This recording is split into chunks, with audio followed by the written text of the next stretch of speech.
The difference between living as a victim in your world, saying, I am this way because of this person or that thing or this experience. They made me think and feel this way. When you switch that around, you become a creator of your world, and you start saying, my thinking and my feeling is changing an outcome in my life. And now that's a whole different game, and we start believing more that we're creators of reality.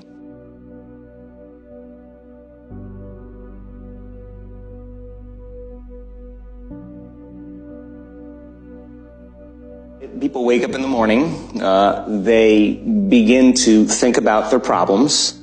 Those problems are circuits of memories in the brain.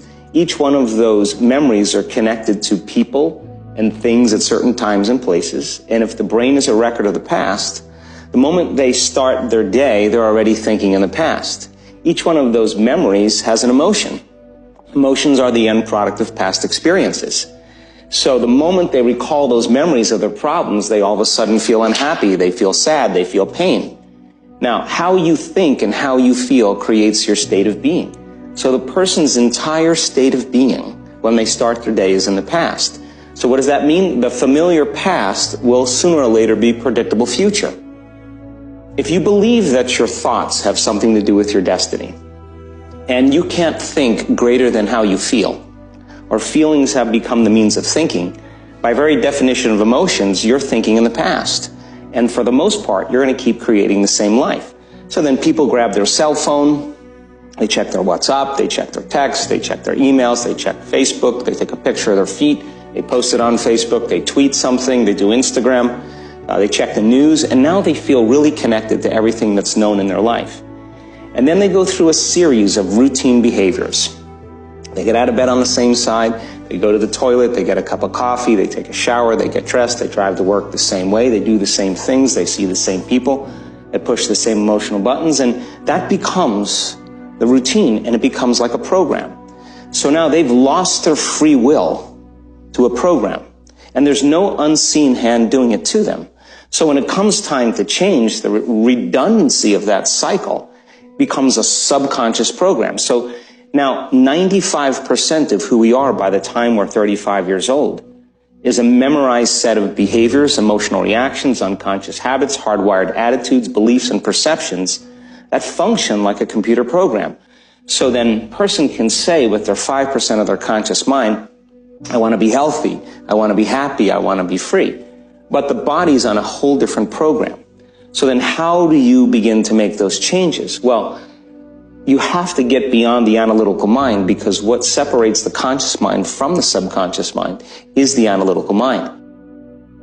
Most people then wait for crisis or trauma or disease or diagnosis. They wait for loss, some tragedy to make up their mind to change. And my message is, why wait? And you can learn and change in a state of pain and suffering, or you can learn and change in a state of joy and inspiration. And I think right now, the cool thing is that people are waking up. The stronger the emotional reaction you have to some experience in your life, the higher the emotional quotient, the more you pay attention to the cause. And the moment the brain puts all of its attention on the cause, it takes a snapshot, and that's called a memory. So long-term memories are created from very highly emotional experiences. When you have an emotional reaction to someone or something, most people think that they can't control their emotional reaction.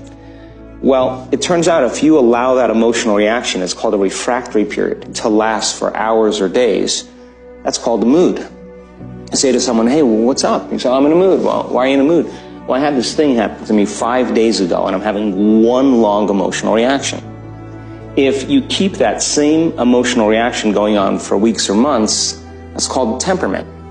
And if you keep that same emotional reaction going on for years on end, that's called a personality trait. People, when they have an event, what they do is they keep recalling the event, because the emotions of stress hormones, the survival emotions, are saying, pay attention to what happened, because you want to be prepared if it happens again. Turns out most people spend 70% of their life living in survival and living in stress. So they're always anticipating the worst case scenario based on a past experience. And they're literally out of the infinite potentials in the quantum field, they're selecting the worst possible outcome, and they're beginning to emotionally embrace it with fear, and they're conditioning their body into a state of fear. So then the emotions from the experience tend to give the body and the brain a rush of energy. So people become addicted to the rush of those emotions, and they use the problems and conditions in their life to reaffirm their limitation, so at least they can feel something. Your body is the unconscious mind. It doesn't know the difference between the experience that's creating the emotion and the emotion that you're creating by thought alone. So the body's believing is living in the same past experience 24 hours a day, 7 days a week, 365 days a year. And so then when those emotions influence certain thoughts, and they do, and then those thoughts create the same emotions, and those same emotions influence the same thoughts, now the entire person's state of being is in the past. So then the hardest part about change is not making the same choices you did the day before, period. And the moment you decide to make a different choice, get ready, because it's going to feel uncomfortable. It's going to feel unfamiliar. Your body is your unconscious mind. In a sense, if you're sitting down and you start thinking about some future worst-case scenario that you're conjuring up in your mind, and you begin to feel the emotion of that event, your body doesn't know the difference between the event that's taking place in your world, outer world, and what you're creating by emotion or thought alone. So most people then, they're constantly reaffirming their emotional states. So when it comes time to give up that emotion, they can say, I really want to do it. But really the body is stronger than the mind because it's been conditioned that way. So the servant now has become the master. And the person all of a sudden, once they step into that unknown, they'd rather feel guilt and suffering because at least they can predict it. Being the unknown is a scary place for most people because the unknown is uncertain. And people say to me, well, I can't predict my future. I'm in the unknown, and I always say the best way to predict your future is to create it. The difference between living as a victim in your world, saying, I am this way because of this person or that thing or this experience. They made me think and feel this way. When you switch that around, you become a creator of your world, and you start saying, my thinking and my feeling is changing an outcome in my life. And now, that's a whole different game, and we start believing more that we're creators of reality. If you're not being defined by a vision of the future, then you're left with the old memories of the past, and you will be predictable in your life. And if you wake up in the morning and you're not being defined by a vision in the future, as you see the same people and you go to the same places and you do the exact same thing at the exact same time, it's no longer that your personality is creating your personal reality. Now your personal reality is affecting or creating your personality. Your environment is really controlling how you think and feel unconsciously.